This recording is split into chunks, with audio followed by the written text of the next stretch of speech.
Job প্রার্থী ও শিক্ষার্থী ভাই বোনেরা আসসালামু আলাইকুম রহমতুল্লাহ। আজকে আমরা বিগত সালের প্রশ্ন সলিউশনের 3 নম্বর ম্যাথ নিয়ে আসছি। আর এর পূর্বের ক্লাসগুলো আমাদের প্লে লিস্টে আছে, আশা করি দেখে আসবেন। আর আজকে শুরু করা যাক, আসুন দেখি।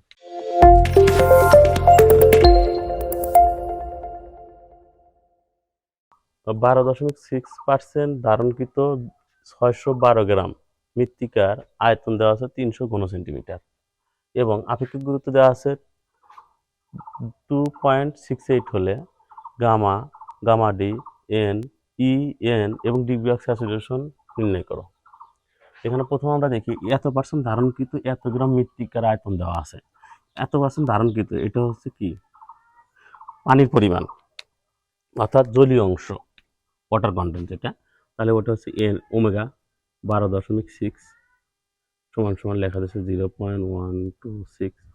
তারপরে বলছে কি এত গ্রাম মৃত্তিকা, যেহেতু পানির পরিমাণ দেওয়া আছে তার মানে এত গ্রাম মৃত্তিকা, এটা হচ্ছে টোটাল ওজনটা, অবশ্যই সম্পৃক্ত ওজন এটা 12.612 গ্রাম। তারপরে কি বলছে আয়তন, আয়তন দেওয়া আছে 300 ঘনমিটার, 300 ঘন সেন্টিমিটার। এরপর বলা আছে আপেক্ষিক গুরুত্ব জি 2.68। এখন আমাদের প্রথম যেটা বলছে গামা, এটা কি গামাটা হচ্ছে আয়তনিক একক ওজন বা বাল্ক ডেন্সিটি বের করতে বলছে। তারপরে কি বলছে গামা ডি শুষ্ক একক ওজন বের করতে বলছে। তারপরে বলছে ই ভয়েড রেশিও, তারপর বলছে এন পোরোসিটি, তারপর ডিগ্রি অফ স্যাচুরেশন। এখন দেখি ইটা বের করতে আমাদের কি কি দেওয়া আছে। আমাদের ই যদি বের করতে হয়, গামা যদি বের করতে হয়, তাহলে প্রথমে আমাদের জানা দরকার কি আমার টোটাল ওজন দেওয়া আছে আর টোটাল ভলিউম দেওয়া আছে। হ্যাঁ, আমরা পেয়ে যাব, আমরা জানি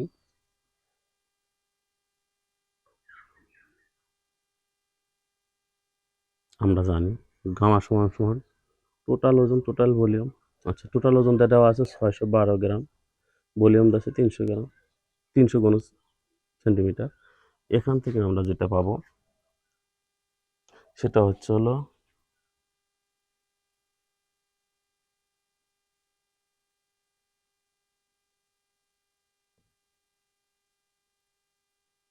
1.88 গ্রাম পার সিসি, অর্থাৎ সেন্টিমিটার কিউব।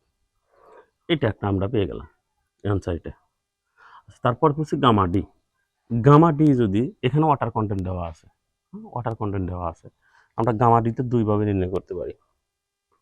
দেখি গামা ডি সমান সমান gamma 1 plus omega, gamma 1 plus 811 1 plus 0.126। এটা যদি ক্যালকুলেশন করি কত হয়, সরি এই হিসাবটা, এই ক্যালকুলেশনটা ভুল হয়েছে। এই ক্যালকুলেশনটা হবে আমার 0.04 গ্রাম পার সিসি, আর এটা হবে 1.811 গ্রাম পার সিসি। আমরা পেয়ে গেলাম গামা এবং গামা ডির পরিমাণ। এখন চাইছে ই পোরোসিটি, হ্যাঁ কি সরি ই ভয়েড রেশিও। ভয়েড রেশিওটা আমরা দুইভাবে বের করতে পারবো। আচ্ছা, প্রথম দেখাই একটা নিয়মে। আচ্ছা, যদি যেহেতু গামা ডি আছে তাহলে আমরা যেভাবে বের করতে ই সমান সমান G omega W, sorry gamma W 1 gamma D -1, এটাতে বের করতে পারি। এখানে বসাই 2.68 ইন্টু, এখানে আমাদের গামা ডাব্লু যেহেতু গ্রাম পার সেন্টিমিটার সব মান বসাইছি, তার মানে গ্রাম পার সেন্টিমিটারে গামা ডাব্লুর মান 1, আর এখানে 1.811 -1, এখান থেকে একটা মান আমরা পেয়ে যাব, সেটা হচ্ছে 0.48 অ্যান্সার এটা।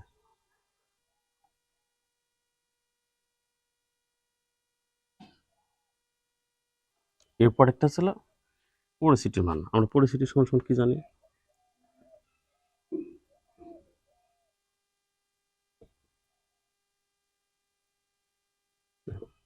আমরা গামা ভয়েড রেশিওর মানটা বসিয়ে দিলাম। যে ভয়েড রেশিওর মান পাইছি এই জায়গায়, তারপর এই মানটা বসিয়ে দিলে এখান থেকে আসে আমাদের হচ্ছে হলো পোরোসিটি আছে হলো 0.24, এটাকে আমরা লিখতে পারি 4%।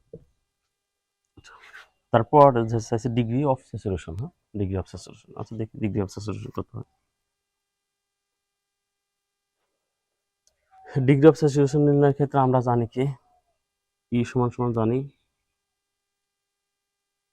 এত, ডিগ্রি অফ স্যাচুরেশন এখান থেকে বের হবে।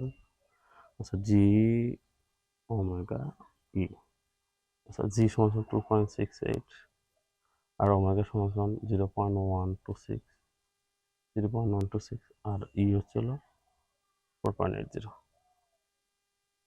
বুঝি 4.8, হ্যাঁ সরি 0.48। এটা ক্যালকুলেশন করলে পাওয়া যাবে হলো 0.703। এটা যদি আমরা লিখি পার্সেন্টেজে। আচ্ছা, এই ছিল আমাদের আজকের আয়োজন। যদি কোথাও কেউ না বোঝেন তা আমাদেরকে জানাবেন, ইনশাল্লাহ সলিউশন করে দেওয়ার চেষ্টা করব। আজকে এই পর্যন্তই। পরবর্তী ক্লাস দেখার জন্য সকলকে আমন্ত্রণ জানিয়ে শেষ করছি। আসসালামু আলাইকুম ওয়া রাহমাতুল্লাহ।